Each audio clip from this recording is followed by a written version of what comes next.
In this video, I'll show you how to change your primary email and phone number on Facebook. If you want to update your contact information for better security or easier login, Facebook lets you change your primary email and phone number directly from the settings. First, open the Facebook app and tap on the three horizontal lines in the top corner. Scroll down and tap on Settings and Privacy, then tap on Settings. After that, go to Account Center. Inside Account Center, tap on Personal Details, then select Contact Info.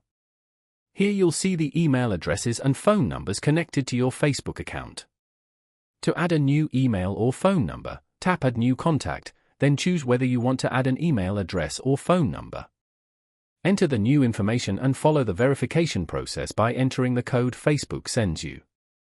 Once the new email or phone number is added, tap on it and select Make Primary. This will set it as your main contact information for the account. And that's it. That's how you can change your primary email and phone number on Facebook.